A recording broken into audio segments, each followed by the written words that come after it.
Hello, welcome, Cabbage here. In War of the Visions JP, we have a new banner with two new characters, Elsirelle and Galvadu. And the one character that would have really gotten me to pull would be a Dark Element Magic user. That's what Galvadu is, so let's pull there.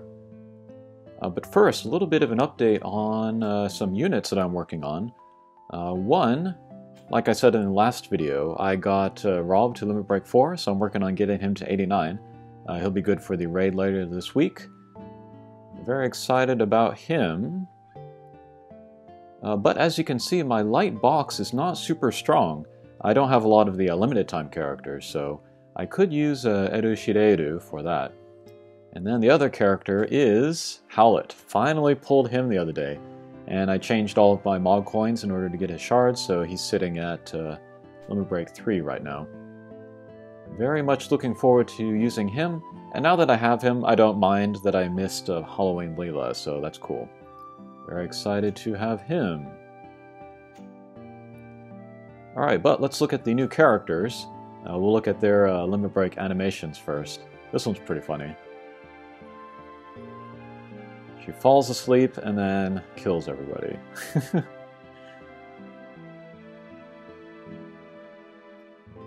Alright, and then Galvadu.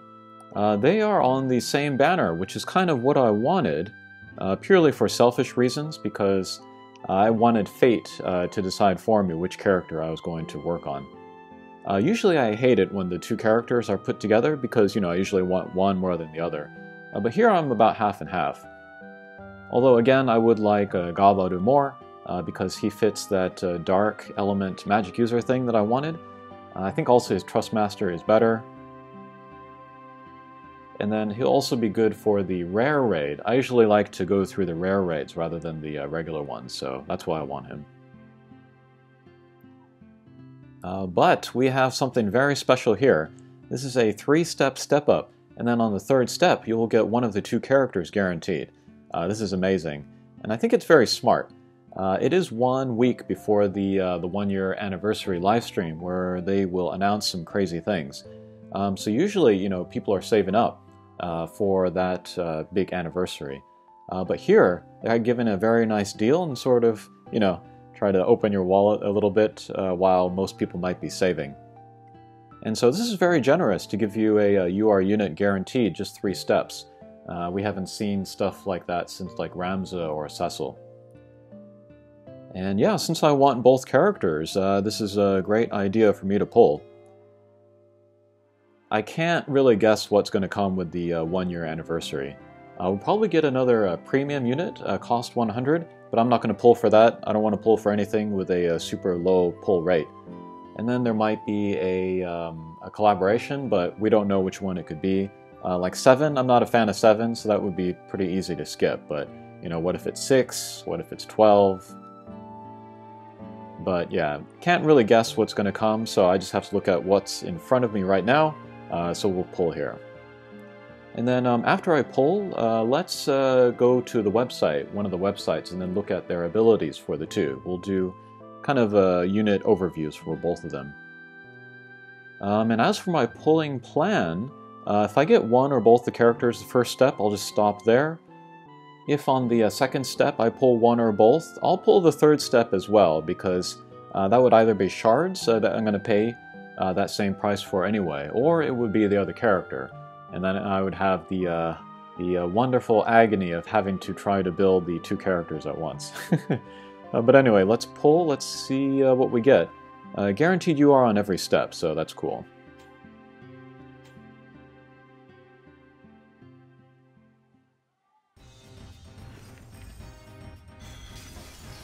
Oh, vision card. Won't say no to that. Okay. Let's see if this yellow changes. No. Alright. There's Titus. One thing that interests me about Elsirelle, she's kind of like what I was hoping. She has the Spellblade subjob, so you can use the Attract spell. She has good Pierce and Projectile resistances, so I could build her as a tank for those two. Oh! I wanted this one. Probably the only person in the world that wants that, but yeah, that's my second get, so I can increase the level of that. So yeah, Eru Shireru, she can tank those two types of attacks. The thing is that I already have a tank that's good for that, and that's Sasayaki. But still, I want a better light character. She's a great sword user, so I can use the slash resistance penetration card. And then buff up my other light characters. Okay, chances are very good I'm going to be pulling that third step. Change to rainbow... no.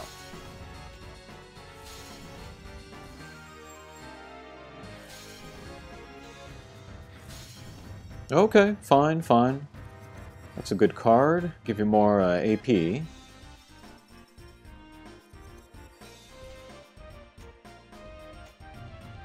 And I'm actually kind of low on those rainbow orbs, so that's fine.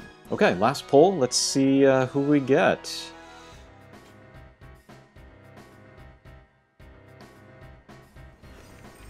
I would be happy with either. Or happy with both.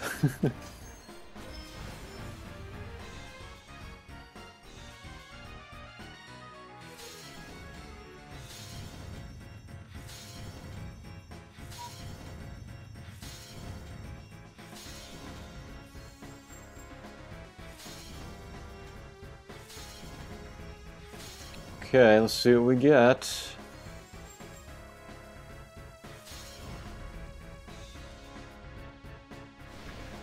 Okay, that's what I wanted. If I pull Eru Shireru randomly in the future, I might work on her, but I don't need her. So this is great. Okay, but first, let's look at the stats for these two guys. So Eru Shireru, she has good HP, which is what a tank wants. Attack is not super high, but that's, again, just looking at the stats here. Alright, and then Trustmaster is an accessory. Looks like most everybody can use it. None of the stats are super impressive. And then the ability is an area of effect buff, and then raise the accuracy of everybody. That's good, but that's not necessary. Okay, then Galvadu. Let's see, HP is so-so, although he is maybe just as tanky against physical attacks. I'll talk about that in a second. And then his Trustmaster I really like. Stats here also fine, but the self-buff is a magic, and then magic resistance piercing up. So that's a little bit like Orodoa's Trustmaster, which will give you some piercing. That's the reason why I want this character and this Trustmaster. Okay, let's change over to the website. Let's look at these characters' abilities. Okay, let's look at Eru Shireru first. Light element. Main job is Nightblade. We don't know if that's the Knigget or if that is the Noon Night. And then subjobs, Spellblade, and Double Gunner. Okay, here's the Master ability. Again, this will raise stats for other light elements in your party. HP up 10%, and light attack up 15. People are freaking out about this online, but it's not that really big of a deal. Here is the Limit Break. A little bit of range, area of effect. It will do great damage on everybody in there, and then for 3 turns, will lower the AP cost of her own skills, so that's kind of cool. Alright, here are the Nightblade main job skills. Let's see, self-buff for 3 turns will raise slash attack damage, and then also defense piercing, so that's pretty good. Area of effect too, so you would want to combine her with other slash attackers probably. Okay, another area of effect buff. This will raise Pierce and projectile resistance. Very interesting that she can put that on other people as well. She has about 20 or 15 to begin with herself. I think this buff will give another 25 up, so that's pretty good. Okay, here is Stun Blade, a little bit of range. Small damage, may stun. Drain Rush, this will hit 3 times and then absorb some HP, so that's very nice. Good for raids, good for self-sustainability. And then Injury Sword, also a little bit of range, a little bit of area of effect, medium damage, and then for 3 turns will lower the efficacy of healing on that character. That's an ability that Kain introduced to the game. Okay, here are the Nightblade sub-job commands. AP Drain, that's cool. Spinning Rush. Let's see, area of effect attack, big damage, no special effects in there. And then support ability, attack and accuracy up and evade down, that's fine. And then a reaction ability, counter swing. When she takes physical damage, she will counterattack, that's fine. Okay, and then Spellblade, sub-job. Magic Resist, that will raise the magic resistance, of course, on people around her. Magic Barrier, that will give her a 3 times barrier against magic attacks. Banish Sword, that will be a light element with Dark Slayer, short range attack. Magic Scaled, but a slash attack, so I don't know how high her magic is. And then Attract Spell, that could be good area of effect damage, and then of course raise the hate on her. And then Bio Sword.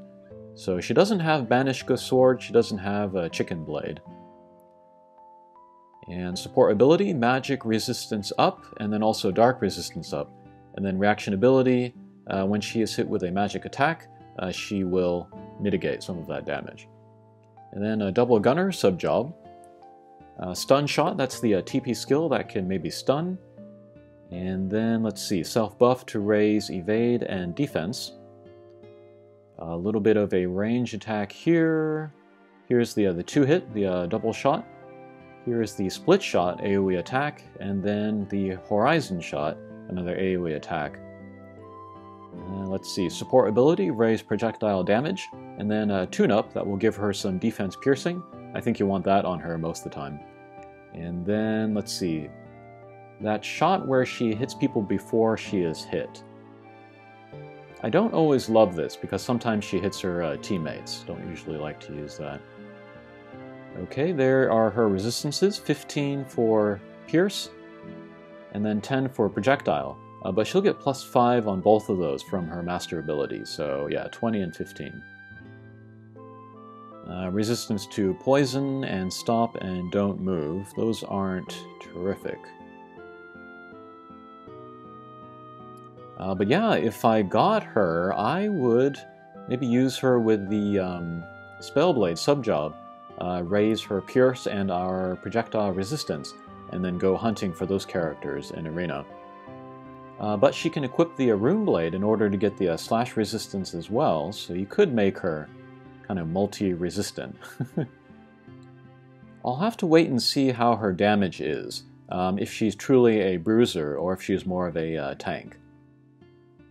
But yeah, very interesting character. Okay, next let's look at Galvadu. This is the character that I really wanted. People are saying that his body proportions are weird. I think the hood around his neck is like very big. It's kind of throwing everything off, but otherwise he's just a skinny guy. But Dark Element, main job is Energy Manipulator, or Airbender, I guess we'll say.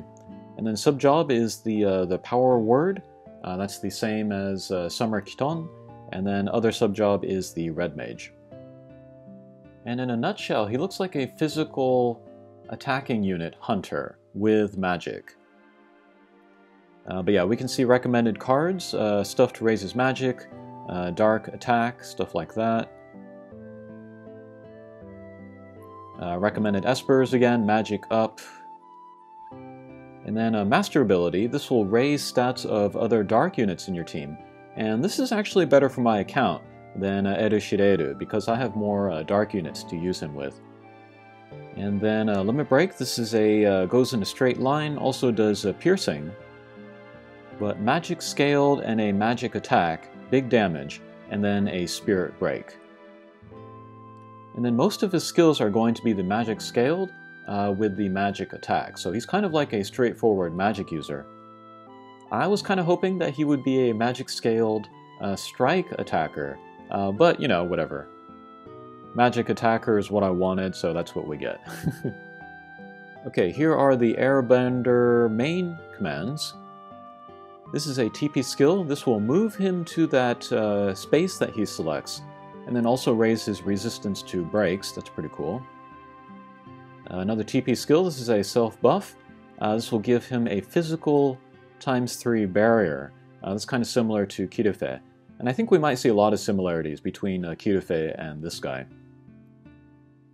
Here, this is a Kidan. This is like a ranged attack. This is his only attack, which is a magic-scaled projectile type attack. So even if you're going against somebody with good magic resistance, maybe you could use this, and then still get some good damage there. And then here is a ranged area of effect attack, medium damage, and 100% hit.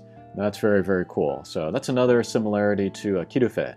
But he's got better range and area of effect there, so that could be very cool.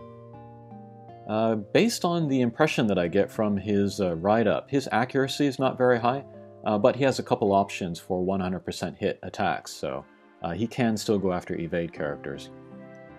And then here, don't see this very often, but this is super big damage. Let's see, short range, but it is area of effect for those 2 panels. Costs 48, so that's pretty expensive. Okay, and then Airbender subcommands. Here's another TP skill. This will cast Sleep on everybody, so I don't know about that. AP skill, another ranged attack. This will hit for 2 times, so that actually makes him a decent chainer as well. Maybe good for raids. And then support ability. This one was very hyped up, but for the first 5 turns of battle, magic and dexterity will go way up, and then also agility will go up. So for shorter battles, possibly raids, he might get that buff for the entire fight, so that's pretty cool. Longer fights, this will wear off, so that might be a demerit. And then he's got a magic up, another support ability there, and then a counter ability. When he is hit with a physical attack, he has a chance to evade. So even though he is a magic attacker, he has a lot of stuff to help him against physical attackers, so that's going to be where his strength is. And then he does have the power word sub-job, so I was thinking maybe that would also give him good defenses against magic users, but as we shall see, that's not really the case. But here's a self-buff, raise move and jump +1. Another TP skill. This will raise magic attack up, and then also give spirit piercing to himself. That's pretty good. Here's another TP skill. This will confuse everybody around him. Don't want to use that around your teammates. Here is another medium range attack. Small damage, but 100% hit again, so that's very cool. And here is kind of a short range attack, medium damage, and perhaps stun. I think you want to raise his faith overall. That will help with his magic damage as well. And then here's another move and attack skill. That's very cool. And support abilities. One is magic up. The next is spirit and light resistance up. And then reaction ability. When he is hit with damage, he will mitigate that. Alright, last we have the Red Mage subcommand jobs. Sleep, Esuna, Cura, Dark Ra. He might be the only character in the game with Dark Ra. I think Raidu has Dark and Dark Ga. I could be wrong about that. And then Jamming Thrusts, that's great. And then support abilities, starting AP up, and then magic resistance up. So that's a little bit of magic resistance actually. And then also magic evade, magic reflex. That might be better to equip than the magic resistance up. And there's the Trust Master like we looked at before, really want that. And then resistances aren't terrible actually. Let's see, Slash +5, Pierce +10, Strike -10, Projectile 10, and then Magic -10. So yeah, that's more evidence that he's not really great against magic users. Okay, resistance to Charm, Stop, and Don't Act. Those are pretty good. And I think that will do it for the look there. Okay, I think that'll do it for this video. I will get to work on Galvadu. Maybe try to put it together a mono dark team. Maybe show that off in arena or in guild battles. Alright, thanks for watching, and we'll see you again. Take care.